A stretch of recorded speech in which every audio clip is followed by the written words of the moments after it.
This is Ollie Mann on BBC Three Counties Radio. Well, good morning to you. Ollie Mann here on Three Counties Radio, standing in for Jonathan Vernon-Smith on the JVS show. It's just gone 10 a.m. and this morning, well, let me tell you how this happened. We were talking about Tommy Robinson's decision, and Kevin Carroll, of course, to leave the English Defence League. Their statement last night made with the group Quilliam, the counter-extremism think tank, self-described to stand down. Tommy Robinson said he rejects the fascist views. Excuse me, I'm completely misreading that. Tommy Robinson said that the group was becoming increasingly right-wing, essentially, increasingly extremist, and that he felt he couldn't deal with all of the elements in it. As I was talking about Tommy Robinson, asking your questions about him, he came knocking on our door, and now he's sitting here in the studio with us. He's joined in the studio now by Kadir Batch from the Luton Islamic Center, who we had as an arranged guest on this subject as well. So we've ended up having a bit of a Barney about all of this. And just before the news, Kadir, you said that in an ideal society there would be punishments for example homosexuals, and Tommy Robinson had put the point to you that this is why he was concerned by your ideology, which is why he was anti-Islamic and anti-Islamization, and put Luton Islamic Center in that camp. Do you understand why Tommy Robinson might be concerned by Islamic ideology when, even though you say we don't want it in Britain,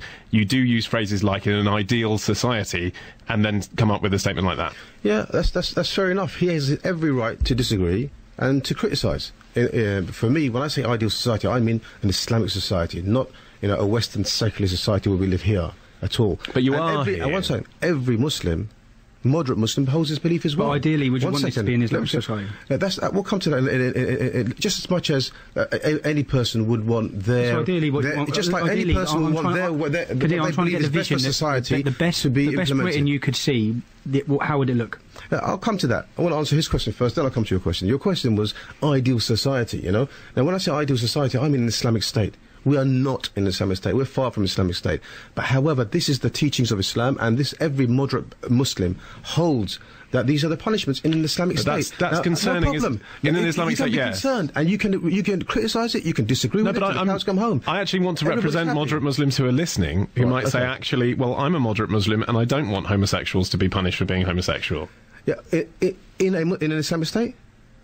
Well, in an ideal state, which is the word used. What's an ideal state?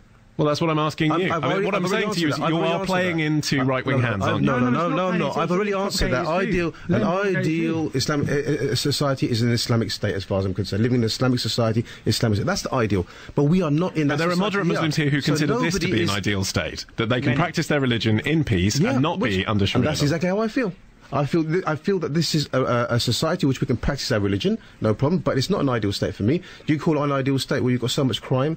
If you call it an ideal state... What's your ideal state? I've said it twice already. You want me to say it a third time? You know very well what I hold as an ideal society. However, does that mean that we are imposing the Sharia law on the society of Great Britain? Absolutely absurd. Do you know what how can anybody think of this? Well, what would a moderate gay Muslim listening to what you're saying think?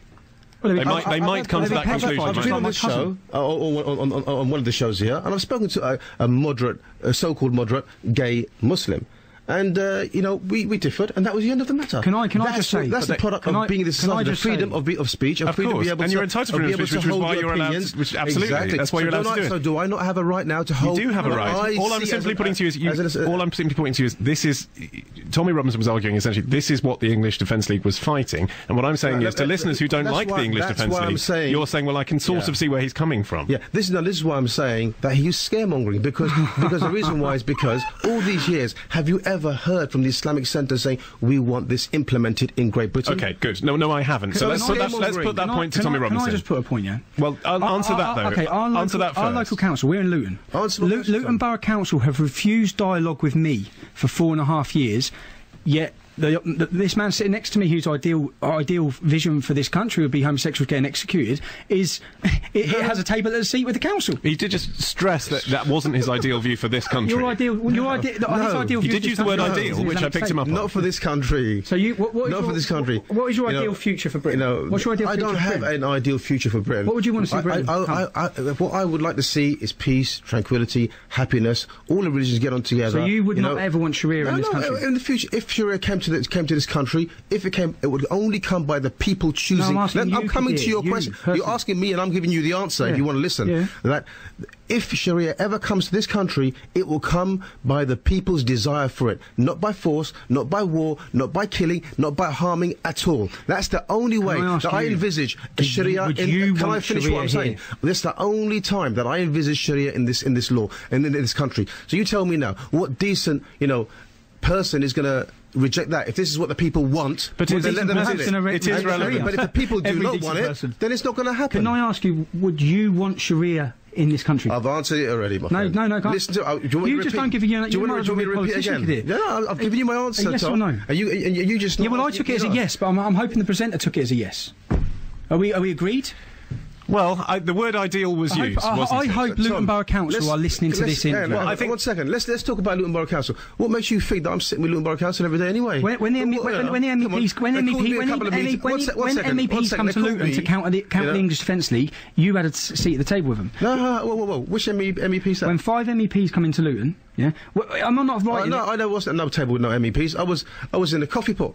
That's it. That's what in the coffee pot when one of them MEPs came. Do you have political dialogue? Do you have debate? Do you have dialogue with Luton Borough Council?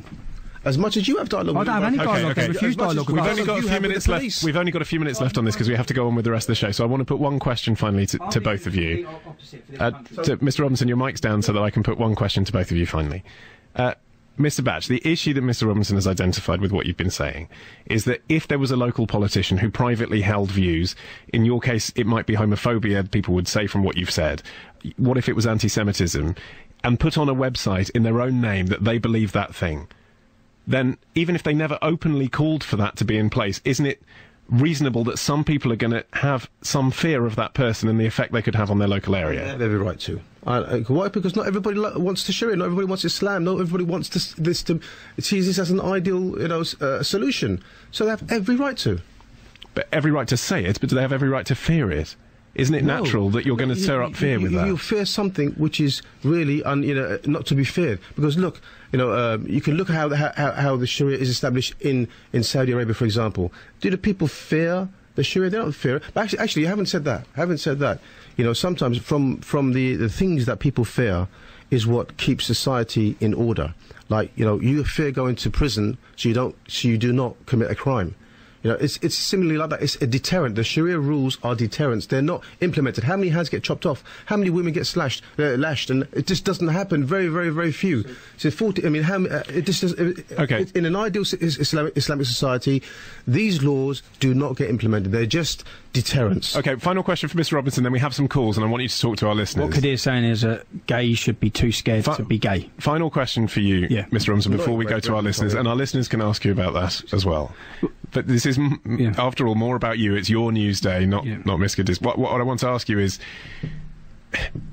how are Muslims listening supposed to engage with you, bearing in mind the past that you've had, whether you intended that or not? Isn't it natural that, just as you're saying, your followers would fear what Mr. Batch has on his website, isn't it natural that moderate Muslims would fear you? And why would they engage with you rather than with another organisation? Because I believe many moderate Muslims listening to this will support what I've been saying rather than what Kadir's been sitting there saying. OK, let's take your calls. They're coming in right now and you can join in. 08459 455 555. You can text 81333.